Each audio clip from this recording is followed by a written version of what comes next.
بيبدأ فيلمنا النهاردة بفلاش باك لزمان قوي، أيام الملكة كليوباترا. وقتها بيديها أنطونيو 3 بيضات هدية بس، مش بيض بلدي أو اللي بيتاكل عزيزي المتابع، لأ بيضات دهب وجواهر. ومع مرور الزمن بيتم اكتشاف البيضات وبيتسرقوا من مصر، وفي بيضة بتروح على روما، وبيضة بيسرقها تاجر أسلحة خطير جدا، والبيضة التالتة بيكون مكانها مجهول.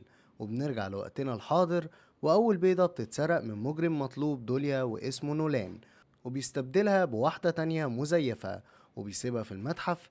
وبيظهر جون، العميل الفيدرالي المتخصص في سرقة الأعمال الفنية والقطع الأثرية، وبيكتشف إن البيضة الموجودة في المتحف مزيفة. وبيكون نولان مستخبي وسط زوار المتحف، وبيكتشفوا جون وبيجري وراه لكنه بيهرب منه. وبعد 56 ساعة من اللي حصل، بيروح جون على بيته الموجود على جزيرة بعيدة، لكن بيلاقي جون قاعد مستنيه وبيتقبض عليه. لكن بنلاقي واحدة كانت متنكرة وسط الشرطة وبتسرق البيضة وبتبدلها بواحدة مزيفة.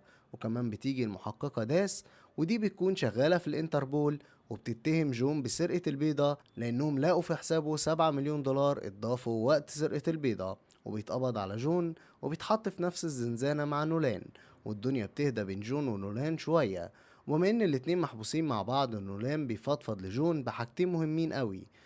اول حاجة ان نولان صغير ابوه بيتهمه بسرقة ساعة غالية، وبيقعد سنة مش بيكلمه بسبب الموضوع ده، وبيكتشف ان ابوه كان ناسي الساعة في مكتبه. وتاني حاجة ان في ملياردير مصري عارض 300 مليون دولار اللي هيسلموا ال3 بيضات.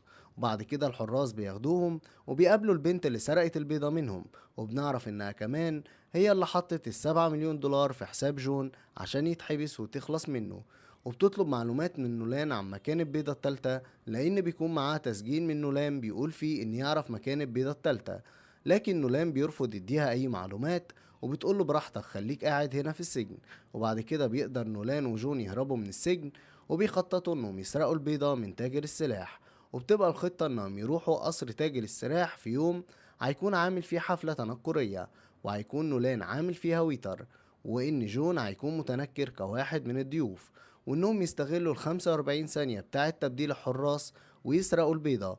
وخطتهم بتمشي كويس، لكن البنت اللي سرقت البيضة منهم متوقعة انهم هيسرقوا البيضة، وبتكون هناك وبترنهم علقة محترمة تقول لي ازاي دي تضرب الحيوان ده. اقول لك معرفش، اهو سياق الدراما.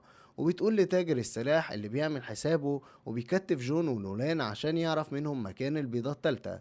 وبتبدأ البنت دي تكهرب جون عشان نولان يقول فين مكان البيضة التالتة، لكن نولان مش بيتكلم. وبيجي تاجر السلاح وبيخنق جون، وهنا نولان بيتكلم وبيقول ان البيضة التالتة في مصر في مكان سري في الهرم الاكبر. وبيفرح تاجر السلاح وبيقرر يشرب ويحتفل مع الموزة دي، لكنها بتغفله وبتخدره، وبتروح على المكان اللي قال عليه نولان عشان تاخد البيضة. وبيفوق تاجر السلاح وبيكون مش شايف قدامه، وبيضرب نار على جون ونولان، لكن الرصاص مش بيجي فيهم وبيجي في الكلبشات، وبيفكوا نفسهم وبيهربوا. لكن نولان طلع صايع وبعت الولية على الفاضي، وإن مكان البيضة التالتة في الأرجنتين في مكان تحت الأرض. وبنعرف إن أبو نولان كان بيسرق الآثار، وإن الساعة كان عليها مفتاح المكان اللي فيه البيضة.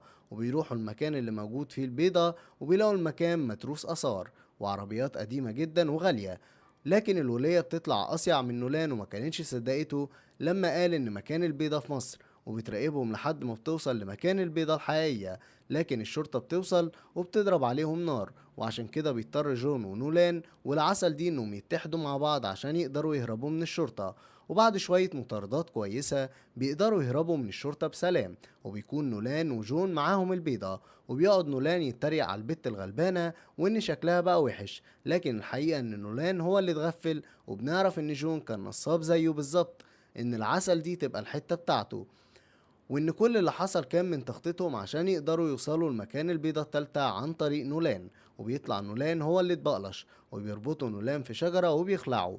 وبيروح جون والمزة بتاعته مصر عشان يسلموا البيضات للملياردير المصري، وبياخدوا الفلوس وبالمرة يبلغوا عنه، وبيحط الفلوس في حسابهم وبيفتكروا ان الموضوع خلص. وفي يوم وهم على اليخت بتاعهم بيكون نولان مستنيهم هناك، وبيقول لهم ان بعد ما ربطوه الشرطة وصلت ليه، لكن بيفك نفسه وبيهرب منهم. ومش بس كده، ده بيعرف الحساب اللي فيه الفلوس وبيقول للشرطة عليه، وبياخدوا كل الفلوس وكده هم خالصين.